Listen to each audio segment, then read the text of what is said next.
सोचो अगर दुनिया के डिसीजंस तुम्हारे बोर्ड से नहीं किसी सीक्रेट मीटिंग में होते हो, जहाँ ना टीवी कैमरास होते हैं ना पब्लिक, सिर्फ कुछ लोग छुपकर डिसाइड करते हैं कि कल का पीएम कौन होगा, कौन सी वॉर होगी और तुम्हारा फ्यूचर क्या होगा। सोचो अगर दुनिया एक पपेट शो है और असली डोर किसी और के हाथ में है तो तुम्हारा क्या रोल है। ये कहानी है गाइस फ्रीमेसन्स और इल्यूमिनाटी की, दो नाम जिनके पीछे छुपा है पूरी दुनिया का राज। फ्रीमेसन्स और इल्यूमिनाटी, कौन है ये लोग और क्या हम इनका हिस्सा बन सकते हैं। तो गाइस आज शुरू करते हैं इसके ऊपर एक शानदार वीडियो। फ्रीमेसन्स एक ऐसा शब्द जिसका मतलब बाहर से सिंपल लगता है, फ्री मतलब आज़ाद और मैसन मतलब मेटल मतलब राजमिस्त्री, लेकिन अंदर जाओगे तो मिलेगी एक दुनिया जहां लॉजिक, सिंबल्स और साइलेंस का राज है। ये कोई आम कंस्ट्रक्शन वर्कर्स नहीं थे, ये लोग थे spiritual engineers. 14th century Europe में जब चर्चेस और कैथेड्रल बन रहे थे तब कुछ मास्टर बिल्डर्स ने मिलकर एक सीक्रेट गाइड बनाया, एक ब्रदरहुड। हर नया मेंबर एक शपथ लेता था कि जो अंदर देखेगा वो बाहर कभी नहीं बोलेगा। धीरे धीरे राजमिस्त्रियों की जगह राजाओं, साइंटिस्ट, डॉक्टर्स और इंजीनियर्स और स्कॉलर्स ने ले ली और ये ब्रदरहुड बन गया फ्रीमेसनरी। 1717 में लंदन में बना पहला ऑफिशियल फ्रीमेसन्स लॉजेस और तब से ये फैलते गए यूके से यूएस, यूएस से एशिया और एशिया से पूरे वर्ल्ड तक। आज के टाइम में भी दुनिया के हर कोने में एक्टिव है लेकिन चुपचाप नजरों से दूर। गाइस फ्रीमेसन्स के अंदर वैसे लोग होते हैं जो सोसाइटी का एक डेकोरम बनाए रखते हैं, मतलब इसके अंदर इंजीनियर से, डॉक्टर से, बड़े बड़े स्कॉलर्स, बिजनेसमैन आते हैं जो कुछ इन्वेंट भी करते हैं तो साथ साथ दुनिया के लिए इन्वेंट भी करते हैं और इससे प्रॉफिट भी कमाते हैं, मतलब कुछ बढ़ते भी हैं आगे। ये चाहते हैं कि हमारा जो संसार है वो सही तरीके से चलता रहे और ये आगे बढ़ता रहे ऐसे ही, और इन्वेंट करता रहे। जैसे साइंटिस्ट हो गए, अंतरिक्ष यात्री हो गए और भी बहुत सी चीज़ें होती हैं। राजा हैं होते हैं जो डॉक्टर्स होते हैं जो समाज का भला करने की कोशिश करते हैं और साथ ही साथ अपना भी सेल्फ इम्प्रूवमेंट करते रहते हैं। ऐसे लोगों को कहते हैं गाइस फ्रीमेसन्स, जो कुछ हर चीज़ को डिजाइन के रूप में देखते हैं, इसको कैसे बनाएंगे तो ये इसका ये फायदा होगा। अब बात करते हैं इनके सिंबल्स की। गाइस स्क्वायर एंड कंपास इनका सबसे बड़ा सिंबल है। स्क्वायर सिखाता है इंसाफ और सच्चाई, कंपास बताता है कि तुम्हें अपनी बाउंड्रीज में रहना चाहिए और इन दोनों के बीच लिखा होता है जी। कुछ लोग कहते हैं जी का मतलब है गॉड, कुछ कहते हैं ज्योमेट्री, क्योंकि ये लोग मानते हैं कि दुनिया एक डिजाइन है। और एक और चीज हर फ्रीमेसन्स लॉज में होती है, black and white checkered floor. क्या ये सिर्फ डिजाइन है? ये सिंबल गॉड और इविल के बीच चलती जिंदगी की जंग है। ये लोग मानते हैं कि हर आदमी के अंदर दोनों पावर्स होती हैं और फ्रीमेसनरी तुम्हें सिखाता है कि बैलेंस कैसे रखना है, ना ज़्यादा नूर ना ज़्यादा अंधेरा, सिर्फ कंट्रोल। मतलब ये आपको एक तरीके से ये लोग होते हैं जो अपने आप पे कंट्रोल रखते हैं। इनके अंदर दोनों चीज़ें होती हैं, अच्छाई भी बुराई भी, पर ये सिखाते हैं कि इसको अंदर कंट्रोल कैसे रखना है, समझे। तो ये होते हैं गाइस सिम्पसन्स। अब आते हैं उस नाम पर जिसका जिक्र ही काफ़ी सरकारों के चेहरों पर खौफ लाने के लिए काफ़ी है। गाइस इल्यूमिनाटी, दुनिया के सबसे पावरफुल लोगों का एक छुपा हुआ नेटवर्क, जिनके हाथ में हो सकता है तुम्हारी इकोनॉमी, तुम्हारा करियर और हो सकता है तुम्हारा दिमाग भी। इल्यूमिनाटी का जन्म कैसे हुआ था गाइस? 1 मई 1776 को बावरिया, जर्मनी, एक प्रोफेसर एडम वेस्टफोर्ड चर्च और मोनार्की के रूल से परेशान थे। उन्होंने एक सीक्रेट सोसाइटी बनाई, the order of the illuminati. मकसद था दुनिया के को रिलीजन, मोनार्की और इग्नोरेंस से आज़ादी देना, एनलाइटमेंट लानी थी। पर तरीका था सीक्रेट। हर मेंबर को एक शपथ लेना पड़ता था,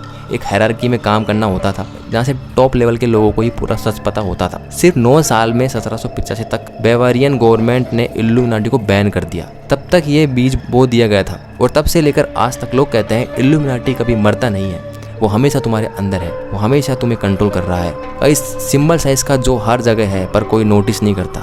इल्यूमिनाटी का सिंबल्स तुमने देखे होंगे, हर जगह डॉलर के नोट पर आल सिंग आई होती है, पिरामिड विद 13 स्टेप्स होते हैं, 666 ये नंबर होते हैं, triangles, check boards, horn and signs in music video. मतलब म्यूजिक वीडियो के अंदर ये बहुत भरमार है। बहुत से जो रिबेलियन ग्रुप होते हैं वो भी इल्यूमिनाटी को साइन के तौर पर दिखाते हैं। बहुत से सिंगर्स हैं उन्होंने भी इल्यूमिनाटी का जिक्र किया होता है कई बार। ये सिर्फ डिज़ाइन नहीं है, ये है ब्रांडिंग, सबकॉन्शियस प्रोग्रामिंग कि हम जिंदा हैं, अभी भी हम ख़त्म नहीं हुए।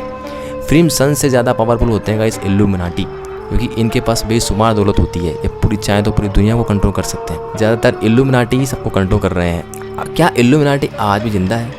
ये सवाल सब कुछ पूछते हैं और जवाब है गाइस ऑफिशियल तो नहीं है, पर हाँ आज भी जिंदा है। लेकिन दुनिया के काफ़ी लोग मानते हैं कि इल्यूमिनाटी ने रूप बदल लिया है। आज वो किसी एक नाम से नहीं बल्कि secret society, elite groups, financial empires और एंटरटेनमेंट इंडस्ट्री के जरिए काम करते हैं। वो लोग जो वर्ल्ड के सिर्फ 0.1% होते हैं उनका नेटवर्क, उनका पैसा, उनका कंट्रोल तुम्हें फील भी नहीं होने देता, पर तुम्हारा माइंड सेट उनके हिसाब से चल रहा होता है। जैसे Jay Z, Beyonce, Kanye West, Elon Musk, world banks, UN security, military ops, America, Donald Trump, Adani, Ambani, जिनको गूगल, मेटा, नासा तक सब एक पैटर्न दिखाता है, और वो पैटर्न कहीं ना कहीं इल्यूमिनाटी का सिंबलिज्म से मिलता है।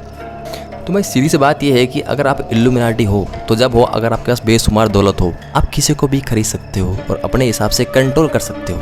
अगर आपके अंदर कंट्रोल करने की भावना है और आप किसी के अंडर नहीं रहना चाहते तो आप इल्यूमिनाटी बन सकते हो। बस उसके लिए आपके पास बहुत सारा पैसा होना चाहिए जिससे आप किसी को भी खरीद सके। गाइस, अब हम बात करते हैं कि क्या आप फ्रीमसंस या इल्यूमिनाटी बन सकते हो।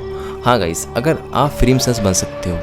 फ्रीमसंस के लिए कुछ नहीं, आपकी उम्र 21 साल होनी चाहिए, आपका कोई भी क्रिमिनल बैकग्राउंड नहीं होना चाहिए, आप एक मैच्योर इंसान होने चाहिए, आप एक रिस्पॉन्सिबल इंसान होने चाहिए, आपको अपनी इंडिविजुअलिटी त्यागनी होती है, आपको एक समाज के लिए काम करना होता है और आपको कुछ डेवलप करना होता है ऐसा कि जो समाज के काम आए, और साथ ही साथ आपको समाज में रहकर लोगों की भलाई भी, ये सब काम करने होते हैं। तो आप फ्रीमसंस बन सकते हो। फ्रीमसंस बनना एक फॉर्म नहीं होता, एक जिम्मेदारी का काम होता है गाइस। आपके साथ साथ दूसरों की ज़िंदगियों में बदलाव आता है। जैसे राजा होते थे, महाराजा होते थे, स्कॉलर्स होते थे, या इंजीनियर, डॉक्टर होते थे, वैज्ञानिक होते थे, या टीचर होते थे, या पॉलिटिशियंस होते थे, ये सब के सब फ्रीमसंस होते थे, या बिजनेसमैन होते थे जैसे रतन टाटा, ये सब होते हैं फ्रीमसंस गाइस, जो कुछ नया लाते हैं, इन्वेंट करते हैं गाइस। अब हम बात करते हैं कि आप इल्यूमिनाटी बन सकते हो।